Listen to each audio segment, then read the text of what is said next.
soil's actually at its warmest in the autumn, okay? And what a lot of people don't realise is when you're sowing grass needs a temperature probably above at least 10 degrees C in the soil temperature for it to germinate. If it's colder than that, it won't germinate. And a lot of the problems people have trying to germinate seed in the spring is that the soil's not warm enough. Okay, so they scatter loads of grass seed down, moan like crazy that the birds eat it all, but it's mainly that it's too cold for it to actually germinate. So in the autumn, the soil's at its warmest all year because it's had the sun on it, hopefully. Also, you're going to get moisture. That's the other thing that grass needs to germinate with. It needs some moisture. So hopefully, I know this year has been drier, but you should have rain come the autumn to get it in.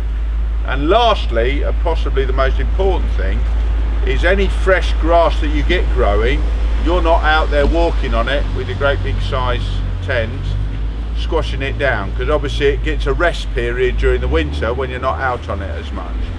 When you try and sow grass in the spring, the poor stuff, as soon as it comes out, you're out there playing your games of croquet and tennis and football on it, and it never gets a chance to get established. So it's important to try and get it established now, so that when we come to the spring, we've actually got some grass that we are going to feed and that we're going to mow and get growing from there. Right, so first things that we're going to do is we want to scarify the lawn. We want to try and get rid of all the old dead thatch and dead grass that we've got in there. Now it depends how often you've done the scarifying. A bit of thatch in the bottom of the grass is quite good. If it's a small thin layer, that actually helps to stop the moisture from evaporating and things.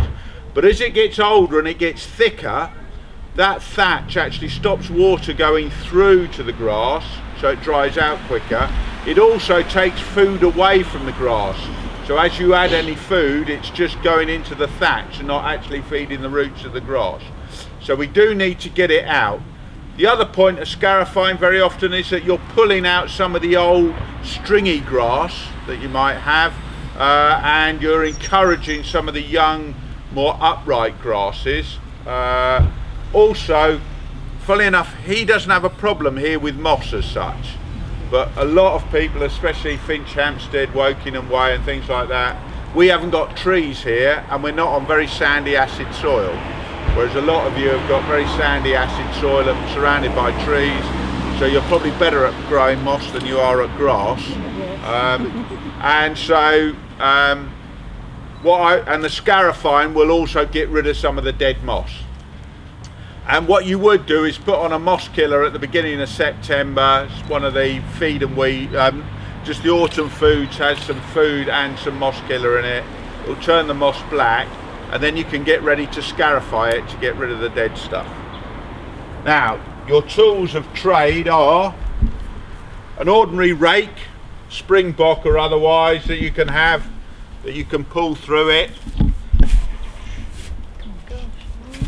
But the trouble is, you have to spend half your time getting rid of the moss out of the rake. A lot easier is actually a proper scarifier. And that's like with these half moon blades here and on the wheels, and you just run it back and forward. And what it does is it leaves it in piles at the end.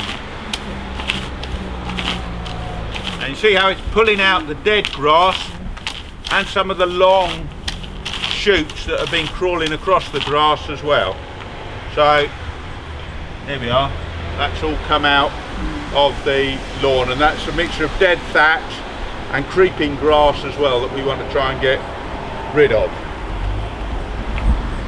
Now, if you've got a big lawn or you don't fancy doing all the hard work, you can have an electrical one as well. So one of these.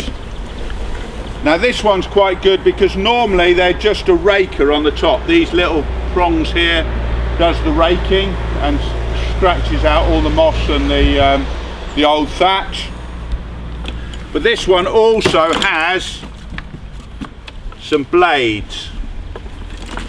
Okay, And what that does is during the rest of the summer that makes slits in it as well. So that makes holes, that helps with the aeration and helps to cut some of the grass to make it bush out and get a bit stronger. So you get 2 in 1 with that one. Has anybody ever used a lawn raker? And do you find you spend most of your time actually emptying the bag because you've got so much stuff coming out, especially the first time you ever use it? Quite often it's probably easier just to leave it dropped on the ground and then go and pick it up afterwards. Otherwise you spend ages just clearing it all the time. So, now the other thing that we can do at this time of year, and you can be doing throughout the year, is actually aerating the lawn. Alright? Now aeration, obviously, the grass gets compacted, especially where we're walking over it a lot. And if you've got an area where you're walking to your shed or there's a pathway, and you find that that area is where the grass dries out most and dies off most, it's because it's got too compact. And it means that any water that gets on there, it can't actually soak into the soil. It tends to wash off or go straight away. And also the roots need they can't grow through concrete. So they want it to be a bit lighter, a bit more open so that they can develop and grow. So the easiest way is just to get a fork, pop it in and just move it around so that we can make some holes into the grass like that, and to relieve the compaction that you've got in the grass. Okay. Now that you can be doing during the summer, after you've had some rain or something like that and it's softened up a bit, you can be just going along, prodding it along. I do find these little border forks a little easier to use them with rather than a big, wide fork. They go in a lot easier, and just be doing that. Now if you've got really bad compaction, and you might see this, you might have seen these where they have sports pitches and things. They go along with these big machines and they take out a core of earth all over the place. And you see these for sale. They're called hollow tine aerators. And these you actually push in. It's hard work, this. And they actually take a plug of soil out. Obviously, the amount of rain that we had yesterday probably isn't quite enough to do it. But you put those on, and out comes bits of soil from in the middle. So you're actually removing some soil from the middle, and that's going to avoid the compaction. Now, I wouldn't advise that you go hollow tine aerating your lawn every year, and I wouldn't rush out going to buy a hollow tine aerator and doing the whole of your lawn in the next week, but I wouldn't want to be responsible if any of you fell over from overexertion. Okay. Hollow tine aerating really only needs to be done once every 4 or 5 years, something like that. So I would maybe, if you're going to do it and you've got a reasonable sized lawn, do a 5th one year, then a 5th the next year, a 5th the next year. All right. So it doesn't need to all be done in 1 year. All right. Unless you've got a full-time football pitch where they're playing on it every week, then that should be plenty. I've got this one as well,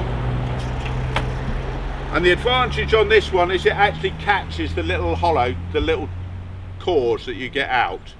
Otherwise, when they drop all on the ground, and then you have to sweep them up afterwards when you go along. Okay, so that's just a different set of it. So if we do that, and then we get rid of the we make some holes in the ground. A bit more Scarifier here. Try and meet up with the other one that I did.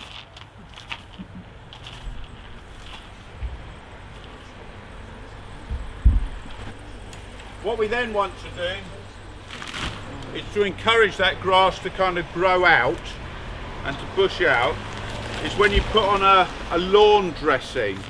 And a lot of the books, they talk about lawn dressing, and people think that that's the fertiliser, but actually the lawn dressing is like this lawn soil, and it's a mixture of soil, sand and peat, and it's nice and fine, so that it can go into amongst the soil, in amongst the grass, and you can brush it into amongst the grass, and then it's going to sit in the top of the grass there, and the roots are going to grow into it. And if you've done some of the hollow tine aerating, it will also fall down those holes there to get into them. So what we can do is just put a pile of it like so. If you've got any big bits, you can break them up. And then we get a brush or a rake, and you just brush it in to the top of the soil, top of the grass, like so. So it kind of falls down in between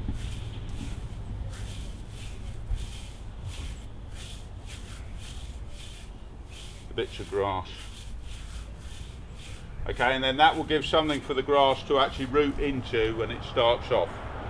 All right, you can use a rake, but as I say, a good broom is far easier.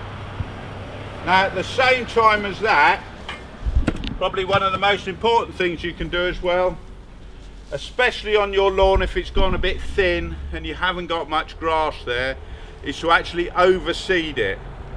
And you go to any golf course or bowling green and things like that, every autumn they'll be putting some fresh grass seed into their mixture, because the reckoning is 20% of your grass dies every year, just from as it gets older it just moves off. So you've got to try and replace that every year. It's that now is not the best time for trying to do weed control. The chemicals that you use for weed control they're what they call selective weed killers, because they've got to be relatively clever. They've got to tell the difference between the grass and the weed. And the way they do it is they're based on hormones, and they make the plants, the weeds, grow stupidly to kill themselves. So it's like overdosing them with a vitamin. It's something that they naturally have, but if you give them too much of it, it pushes them over the edge. And that's why the classic, if you ever see a dandelion that's got weed killer being used, it kind of curls up because it's got too much hormone in it, and that's what kills it.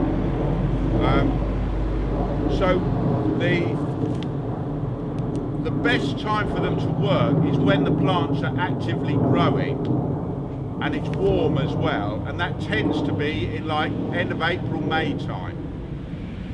At this time of year you can buy a weed killer and it won't really work very well because it's getting colder. The plants themselves are naturally starting to slow down because the day lengths are getting slower, so they're not producing as much hormone naturally themselves, so it doesn't work as well. All right, so weed killing I would suggest you do really end of April, May time. And my suggestion for after you've got this, you get some nice grass growing, you then feed it with a feed in March time, just a straight lawn food, and then you use water on weed killer in May time. Now I know everybody likes the feed, weed, moss killers, the things that does everything in one go, and that's because basically normally it's you've got one weekend when you're going to do the lawn, so that's it, it's all got to be done in one go. And yes, we sell loads of those, so do that, and that should help to get rid of the weeds. The other best way to get rid of weeds, and somebody did some research I know on it, and the way they got a piece of grass completely weed free was by mowing it every day. And actually you mow out the weeds. All right, now if anybody's got enough time in their life to go out and mow the grass every day, that's fine, but you've got to compromise a bit. And that's also why you see the greenkeepers at golf courses will virtually be out every morning mowing the greens. Obviously they like to keep it short because people don't like their golf balls to go in the right direction, but also it keeps the weeds down, and you don't want weeds in your greens. So they're out there every day doing it, then they don't have to put weed killers and things like that onto them. Now if you can pay for somebody to come along and do that for you every day, that's all well and good. And the more you mow it, and lightly, just keep mowing it lightly, the more you'll keep the weeds out, and the more you'll keep the coarse grasses out as well that come in, that you can get blowing in.